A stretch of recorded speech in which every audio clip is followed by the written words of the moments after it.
여기 이 두 제자는 우리가 잘 아는 대로 이 엠마오라고 하는 그런 거울로 내려가던 두 제자입니다. 그런데 오늘 본문 말씀에 잘 보시면 그들 중에, 그래서 그들 중에, 이것은 한마디로 얘기하면 그 11 제자들과 함께 그 막달라 마리아가 와서 전한 그 소식을 들은 사람 중에, 그런 뜻입니다. 그런데 그 사실을 듣고도 이 사람들이 슬픈 기색을 하며 고향으로 내려가던 것을 우리가 생각해 보게 됩니다.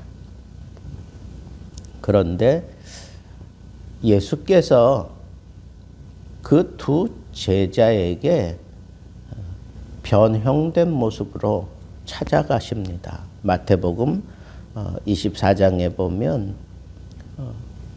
찾아가셔요. 그 두 제자를 우리 주님이 찾아가신 목적은 부활하신 주를 믿지 않기 때문이고, 그 부활하신 주님을 믿게 하려고 찾아가신 거예요. 그래서 이 두 제자의 모습을 아주 소상하게 다루고 있는 마태복음 24장을 우리가 면밀히 살펴보면 왜 이 사람들이 믿지 않았는지, 그리고 예수님께서는 이 제자를 어떻게 믿게 하셨는지 우리가 주목해 볼 필요가 있습니다. 이미 막달라 마리아를 통하여 분명하게 예수 부활의 소식을 전했습니다. 그런데 믿지 않아요. 제자들이 11 제자와 그리고 함께 했던 사람들이 믿지 않아요. 믿지 않았던 그 이유에 대해서 마태복음 24장 11절에는 그들의 말이 허탄한 듯이 들려, 허탄한 듯이 들려, 헛된 소리 한다라고 생각했던 거예요. 믿을 수 없는 얘기를 저렇게 얘기하고 있구나라고 그렇게 들렸다는 거예요. 허탄하게 들렸다. 그래서 믿지 아니하나 그랬어요. 허탄하게 생각하면 믿음이 되지 않는다는 거예요. 그러니까 허탄하게 생각한다. 이건 그냥 내가 믿을 수 없는 얘기를 너희들이 지금 하고 있다라고 그렇게 얘기하는 거예요. 무언가 나에게 확신을 주지 않는, 그냥 한 귀로 듣고 한 귀로 흘려버릴 그런 얘기를 너희들이 지금 하고 있다는 거예요. 아무런 중요하다고 없는 얘기를, 받아들일 수 없는 얘기를 너희들이 지금 하고 있다라고 그렇게 받아들인 거예요. 그런데 베드로는 그 허탄한 얘기를 듣고 무덤으로 뛰어갔잖아요. 무덤으로 뛰어가서 그 상황을 다 보고 놀랍게 여기며 집으로 돌아갔다 그랬어요. 놀랍게 여기며 집으로 돌아갔다. 무언가 이건 허탄함이 아니라 무언가 일이 일어났구나라고 그렇게 생각하며 집으로 돌아갔다는 거예요. 그때까지도 베드로도 믿지 않았다는 거죠. 근데 왜 그랬을까? 24장 16절에 보면, 마태복음 24장 16절에 보면 그들의 눈이 가리었다 그랬어. 그들의 눈이 가리었다. 예수가 나타나도 그들의 눈이 가려져 있으면 변형된 모습으로 오시긴 했지만 이 엠마오로 내려가던 이 두 제자의 눈이 가려져 있었다는 거예요. 가려져 있었기 때문에 우리가 예수가 나타나도 알아보지 못했다는 거예요.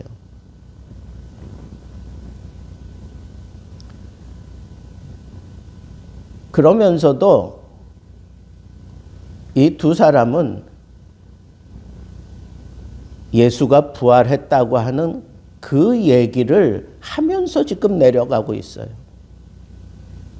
그런데도 눈이 가려지니까 예수가 등장했는데도 알아볼 수가 없었던 겁니다.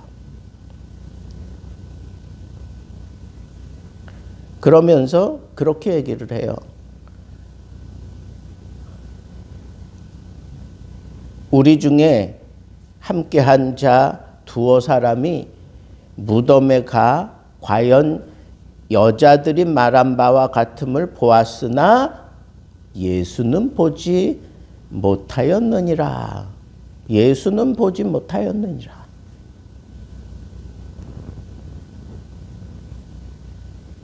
여러분,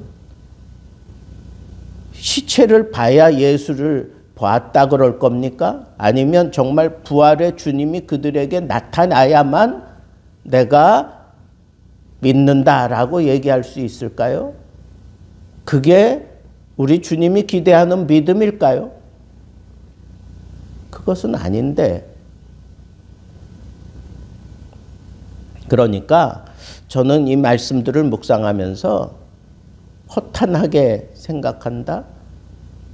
그리고 직접적으로 자기가 원하는 대로 무언가 나에게 확신을 주기까지는 사람들은 믿지 아니하는 거구나 라고 그렇게 생각이 들었습니다. 그때 예수님께서 그 두 제자에게 이렇게 말씀하셔요. 미련하고 선지자들이 말한 모든 것을 마음에 더디 믿는 자들아 그랬어. 미련하고 선지자들의 모든 말을 더디 믿는 자들아 그랬어요. 왜 믿지 못하는가? 왜 예수 그리스도가 변형된 모습으로 왔을지라도 왜 예수 그리스도를 볼 수 없었는가? 우리가 미련하기 때문에 그렇다는 거예요. 우리가 더디 믿기 때문에 그렇다는 거예요. 믿기는 믿지만 무언가 적극적으로 확 달려들어서 믿어야 되는데 어린아이와 같지 아니하면 천국이 너희 것이 될 수 없다라고 하신 말씀에서 우리가 느끼는 것처럼 아이들은 부모가 얘기하면 적극적으로 믿어요. 적극적으로. 앞뒤 가리지 않고 그냥 적극적으로 믿잖아요. 우리 주님이 요구하시는 믿음은 그런 믿음이에요. 뭐 이것저것 따져가면서 그게 아니라 적극적인 자세를 가지고 그 말씀에 대해서 적극적으로 확 당겨서 믿을 때 그때 진정한 믿음이 형성된다는 거예요. 더디 믿는 거, 무언가 내 마음에, 내 생각에, 내 상황에 딱딱딱딱 떨어질 때까지 믿지 못하는 그런 믿음이 아니라 적극적으로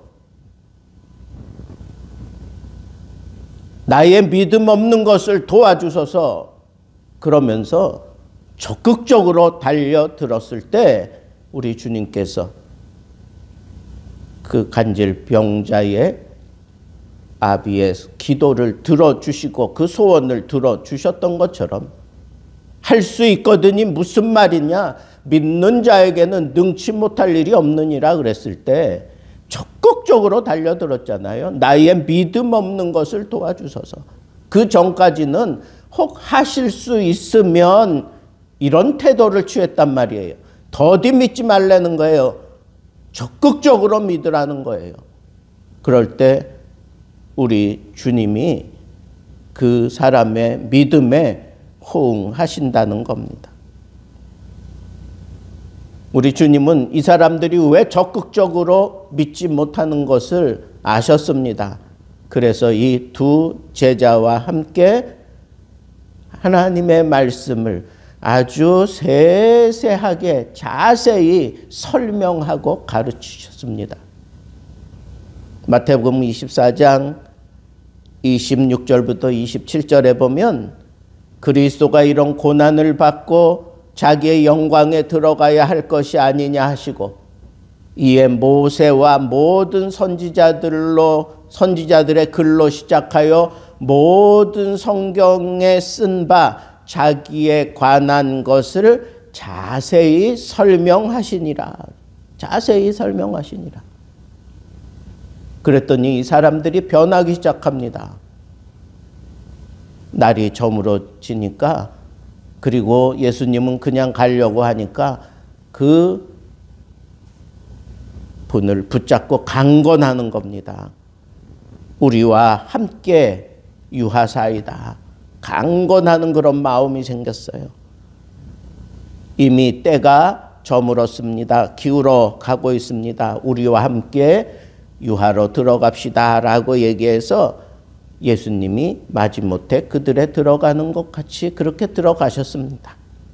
그런데 우리 주님께서 그들과 함께 음식을 잡수실 때에 떡을 가지사 축복하시고 떡을 가지사 그들에게 축사하시고 그들에게 떼어 주시니까 그들의 눈이 밝아져서 예수인 줄 알아보게 되었다 그랬습니다.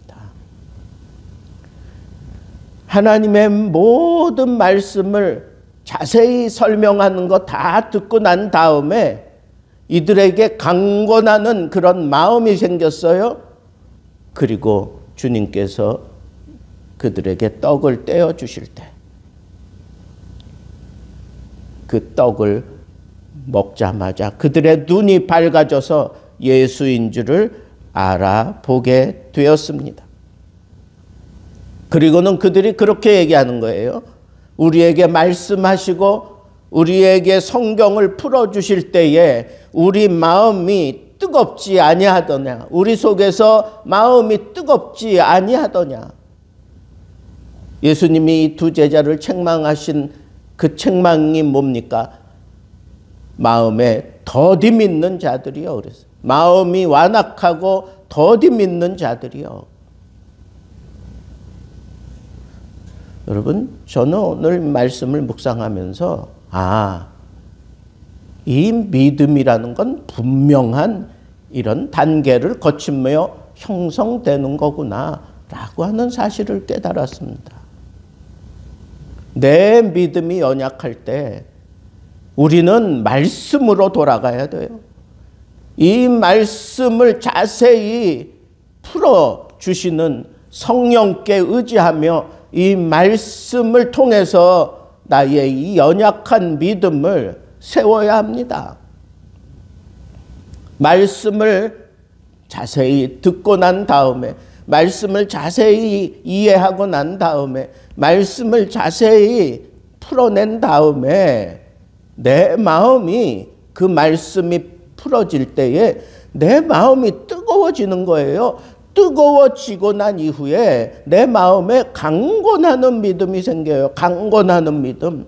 적극적으로 믿고자 하는 그런 믿음이 속에서부터 치받아 올라옵니다. 그리고 그 믿음에 대해서 우리 주님이 축사하시고 떡을 떼어주는 것처럼 터치해 주시면 그때서야 눈이 밝아지는 거예요. 그때서야 적극적인 그런 믿음을 실현하고자 하는 그런 열정이 쏟아지는 겁니다.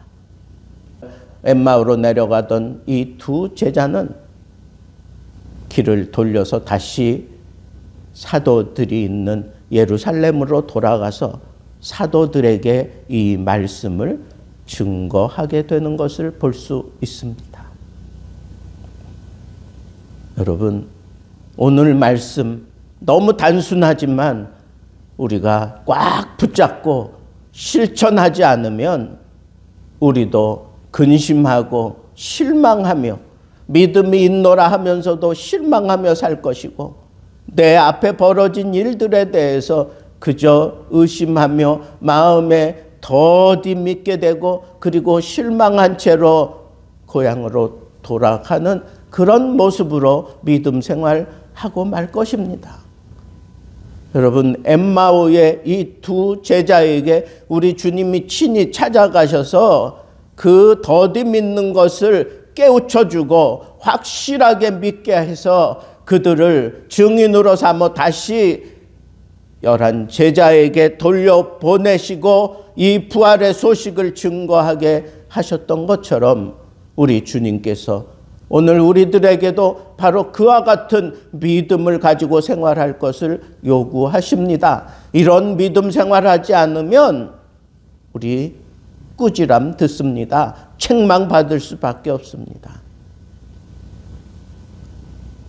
오늘은 엠마오로 내려가던 두 제자를 통해서 우리 주님이 기대하시는 적극적인 믿음에 대해서 생각해 보았습니다. 우리 남은 삶, 정말 우리의 믿음과 우리의 생활이 하나가 되어서 부활의 주님, 성경에서 만난 예수 그리스도 적극적으로 증거하며 살아갈 수 있는 하나님의 귀한 참 증인들 되기를 우리 주님의 이름으로 축복합니다.